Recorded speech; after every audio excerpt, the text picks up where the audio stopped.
Hello, this is Matt on the Moon Lambo channel, and there's a chart analyst out there, out in the wild somewhere, that says that the charts from, say, 2015 to 2017, that whole era, looking pretty similar to what's going on here, and then notes that XRP has grown by over like 10,000%. You know, even at today's level, that's not even considering where we're at. Where XRP was closer to $4 near its all-time high, substantially higher at that point here. And so it's covered in this piece from Daily Hodl titled, "Bitcoin Strategist Says XRP Has 4 Advantages Over Bitcoin, but Now Is Not the Time to Buy." Now, that last half of this title might sound a little bit negative about XRP, but it's actually not. They're not saying don't buy because of XRP, and I will explain what is meant by that. But before we go any further here, ladies and gentlemen, boys and girls, if you would please ever so delicately tap the like button, but don't smash it. If you smash the like button, you might break the damn thing, and you will be held financially liable. I know, tough love, but that's how we roll here on the Moon Lambo channel. And also, go ahead and subscribe. Take my free content, damn it. If you don't, why not? You're not going to take it at the price of free. Do you think so low of this poor little Moon Lambo? I'm going to cry myself to sleep later on. All right, so let's dive into this piece. A crypto analyst known for his contrarian outlook on the market says XRP has several distinct advantages over the world's leading cryptocurrency. In a tweet storm, the pseudonymous crypto strategist named Crypto Whale tells his 32,000 followers why XRP is at the top of his crypto list. And here it is. XRP, and this is from Crypto Whale. XRP is a digital asset utilizing distributed ledger technology like Bitcoin, but that's where the similarities stop. XRP is 1,000 times faster than Bitcoin. 3 to 4 second settlement time, obviously. XRP is 1,000 times cheaper than Bitcoin, greater than 1 cent, right? Bitcoin's greater than 1 cent. Yeah, and seriously, an XRP transaction, it's just fractions of a penny. Fractions. You got to move the decimal point down a whole bunch, right? Then he writes, XRP is better for the environment because there's no mining, and XRP is more scalable. Exactly. Now, by the way, this is fun too. So Lightning Network for Bitcoin, allegedly for Bitcoin, which as far as I know isn't working so well at this point. Maybe they'll figure it out, maybe they won't. That isn't something that will only benefit Bitcoin, and I think most people don't know that. It'll actually work for most cryptocurrencies, including XRP. Well, how about that?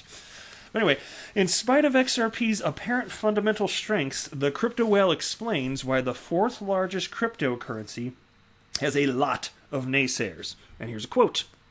Data shows that 79% of XRP investors fell victim to FOMO during the 2017 pump and dump. This has spawned a lot of haters for XRP since many had lost money, which created a subconscious negative bias against the coin. Well, that could certainly be a factor. It would be neat to see the data for how many people bought like the all-time high of Bitcoin, because it had some serious retracement as well. And and over the last decade, it's certainly retraced at least several times, drawdowns of 80 to 90%. So it would be interesting to see if it happened to have actually been, for some interesting reason, way more people buying XRP at the top relative to, or compared to people buying XRP at any given high point over the last decade. That I don't have the data. But certainly, anytime that happens, you're going to have some people that feel burnt and then exit, and they buy at the all-time high, sell at the local low, and then, of course, the unfortunate thing is, since we have the benefit of hindsight, that unfortunately for them, is that every single time, even if you've bought at the all-time high of Bitcoin, if you had just held through the next market cycle, you would have been in profit every single time for the last decade. So, maybe history doesn't repeat itself. And look, I don't have a financial background. I'm not offering financial advice, so don't buy or sell because of me. I'm just saying historically that is indeed what has happened. So I just think anytime somebody loses, 80 to 90% of what they invest, it's not going to be surprising that some of them are going to feel a little bit sour right there. Like, that's perfectly reasonable when you've got skin in the game. But that's why it's good to understand market cycles, historically what has happened in the crypto asset class, and only invest what you're willing to lose, because it's only fair to acknowledge that this is all highly risky, and I couldn't be more optimistic for what I've done in terms of investing in crypto, but purchasing cryptocurrencies, specifically XRP.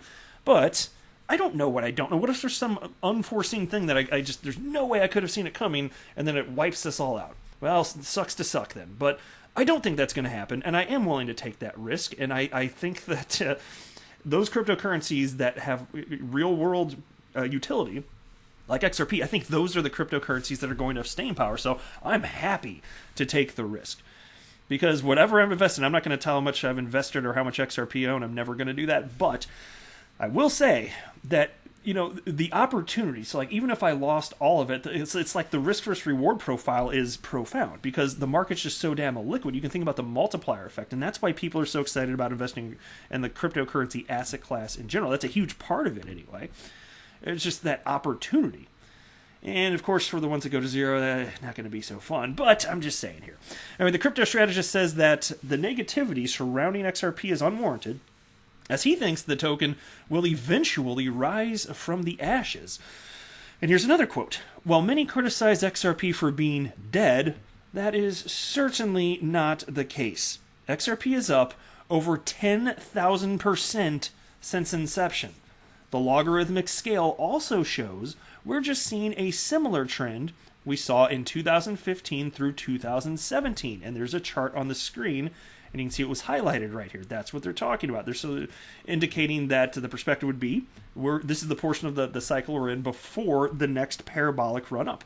And that's why for me, I'm not pretending to know what's going to happen. I don't make price predictions, but I want the exposure because if this goes the way I think it will, and if XRP indeed does go parabolic, if it does, I want to have that exposure. And if I don't have it and that happens, oh my gosh, because to me, this represents a once-in-a-lifetime opportunity. Like, that's what it feels like to me, because it's a brand new illiquid asset class. That's what I'm talking about. Even if you're not talking about specifically XRP, because I do think there will be multiple winners in this space, but to have a brand new illiquid asset class, because again, the illiquidity is what makes it possible to have these asymmetrical gains. That's the primary reason that this is possible here.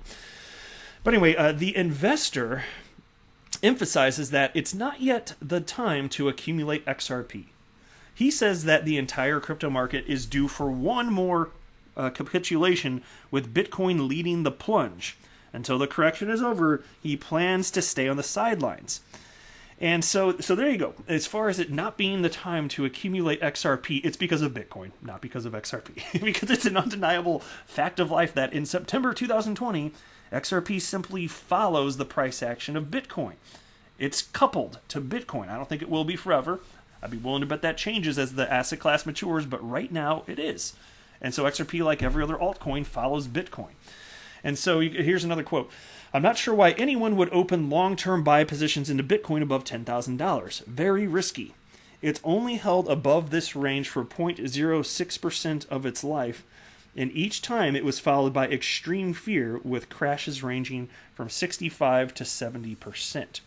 And so maybe that happens. I don't know. I'm not going to pretend to know. And so I'm still purchasing regularly. But see, I'm not a trader. So for me, this doesn't matter.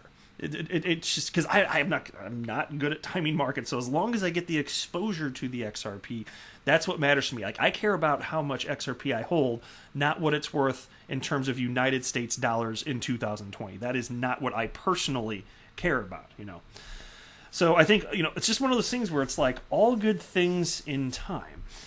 Now take a look at this, and I'm going to share with you a hilarious like 30-second video in just a moment. It's on this topic though, and if you don't laugh, you don't have a soul. It's like it made me just crack up. But anyway, there's this headline from Daily Hodl, and I'm not going to get too in depth on this. I just want to mention this. But Messari founder says greater fool theory will soon crush DeFi traders. That's decentralized finance, which is the hot new thing in 2020, just like ICOs, where all the money was flooding in, and they pretty much all crashed down after it entered bear mode for the entire crypto asset class. Well, now the hot thing in 2020 is DeFi, and I'm not interested in participating in this. But Messari co-founder Ryan Selkis is putting decentralized finance traders on notice. In a tweet storm, Selkis predicts that the growing DeFi bubble will pop sooner than most people expect, and he said, quote, "We're nearing the apex of Ponzi economics, rug pulls, and yield hopping, and ETH fees are going to eat too heavily into non-whale profits. And so, for instance, there was Yearn Financial, the most famous one to this point, DeFi coin, which is worth like $3 initially or somewhere thereabout. And I actually didn't check before recording this, but I know the highest I saw it worth was 43,000. And so that happened inside of like 6 to 8 weeks, I think. It was something like, you can go fact check me. It's something like that. So again, $3 to about $43,000 in 6 to 8 weeks. Does that sound sustainable? Does it sound good? And then the owner of this coin says that before it was even traded, he's like, this is not worth anything. Don't buy it. It's for $43,000 freaking dollars. That is insane. Welcome to DeFi. So then you got this, and this was traded by, or shared rather, tweeted out by Crypto Whale, who is the one that was covered in this Daily Hodl piece, saying all the bullish stuff about XRP. And so I'm gonna hit play on this. I'll try and make it full screen. It's, 31 seconds. This is worth checking out. If you can look at your screen if you're not driving, it's worth taking a look here. Check this out though. All right, make sure I'm at the beginning. Yeah, here we go. I wanted to do a quick video just to properly explain DeFi. There's a lot of misconceptions about exactly how DeFi works and what the relationship is between Ethereum and the tokens and the validators and the supply and yield farming and that kind of thing. So basically, here's how it works. So you have DeFi, and then you have the yield farming, and then you've got like a bunch of terms and some unregistered securities and some stuff, and then some people throw in money they're going to lose, and then you have some cake and a fire, and there's DeFi. I wanted to do a quick video. Come on, that's hilarious, right? I did not expect this. Like, I figured it was going to be something kind of funny from the get-go, but then he's throwing cake and he actually lit something on fire in his freaking home. Yeah, that's DeFi. DeFi is the dumpster fire of the world of crypto. Like, that's pretty much what it is right now. I thought that was hilarious. That'd be a good way to wrap up a video. Hopefully you guys got a few chuckles out of that. I watched it like 4 times, man. It's like, oh my god, he lit something on fire and threw it down on his freaking counter. But now I understand how DeFi works, and that's what really matters. Thank you very much for teaching me all about the economics of DeFi and selling unregistered securities and cake. Cool. All right, good times.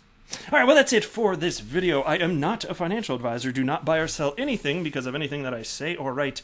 That would be a very, very, very bad idea. Until next time, to the moon, Lambo.